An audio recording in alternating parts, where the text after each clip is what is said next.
Good morning, class. Today I'm going to tell you the second part of the Godly Place story of the Faces of Easter.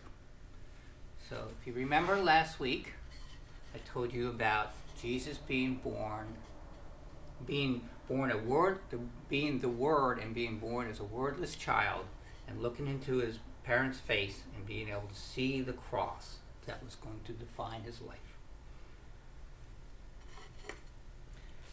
Then, when he was 12 years old, his parents took him to Jerusalem, and they lost him, and they couldn't find him, and they finally found him in the temple, where they asked him why was he there, and he told them, you should have known I would be in my Father's house.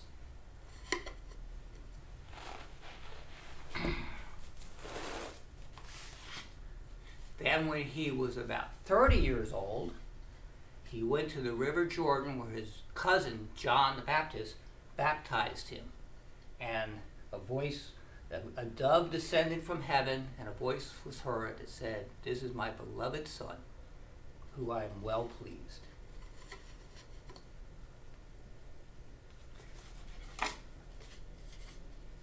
Then he went into the desert, where he stayed for 40 days and 40 nights. And he was tempted 3 times by the devil. And then he headed from there to do his work. So, what was Jesus' work? Jesus' ministry, he got close to people that nobody else wanted to get close to. So you can see, here is a picture. Here's Jesus. Here he is touching a blind man. He's touching the eyes of the blind man. And Jesus got close to people. And when he touched people, they got better. They could see things they couldn't see, or hear things they couldn't hear, or walk. So he healed people, and he got very close to people. And he went around and healed. And he also told parables. So he did that for a couple years.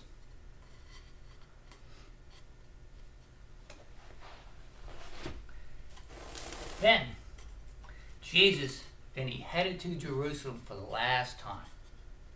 And so when he went to Jerusalem, he went into Jerusalem on a Sunday, and the crowd was there waving and cheering him on, and they thought he was the coming of the king, but they weren't paying attention. They didn't realize that he was riding on a donkey, not a big white horse.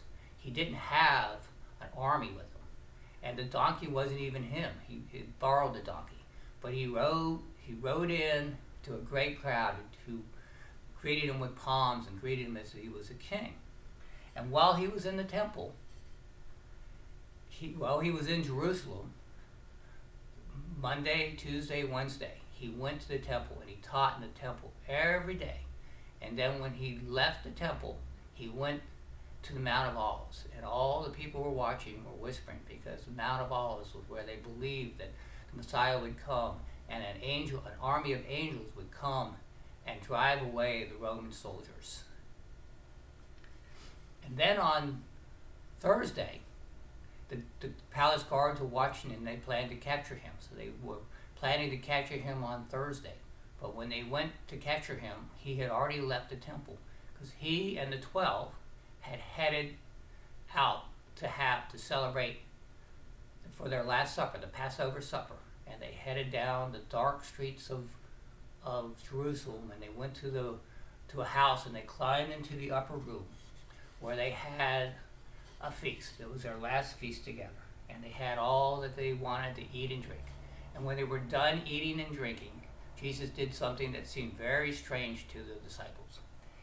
He took a piece of bread and he broke it, and he blessed the bread and said, "Take this in remembrance of me. And I will always do this in remembrance of me, and I will always be with you." And the disciples thought, well, what does he mean? He is with us. And then he took a cup of wine, and he took a sip of it and blessed it. And then he said, "Drink this in remembrance of me, and I'll always be with you." And the disciples really didn't understand, but they remembered that. They remembered those words.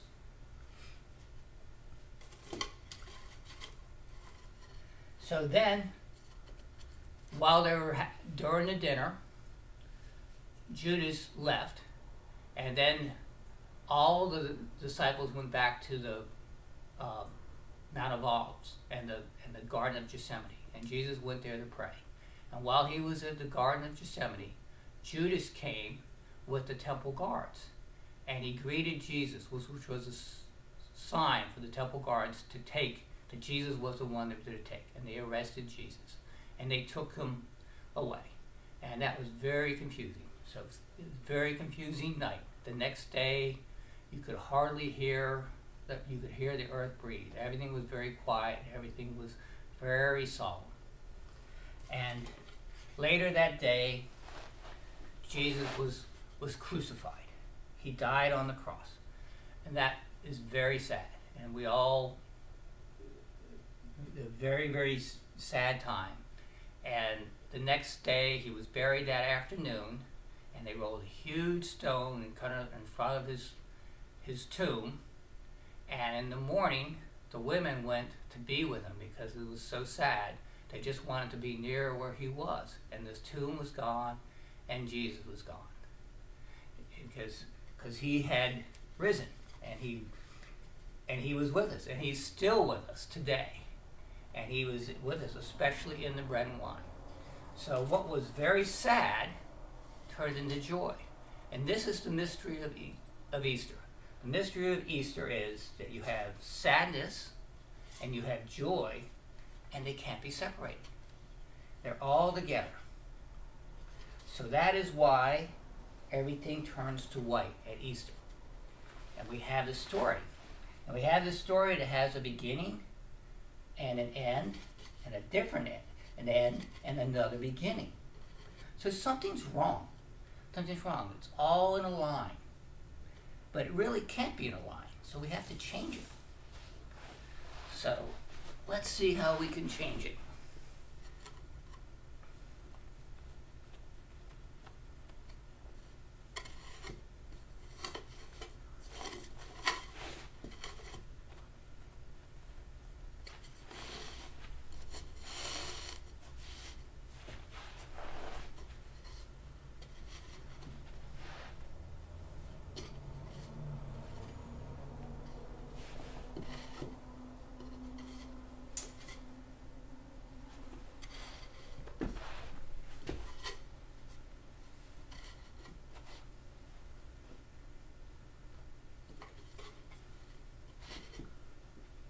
So now we have a beginning and a story that keeps coming and a story that never ends. So now it's a continuous story that comes in, and we celebrate that Jesus is with us today, and that's especially why we celebrate at communion. Okay, so I hope you all have a wonderful, wonderful Easter. I hope you enjoyed the story. And I hope to see you all in class soon. God bless you all.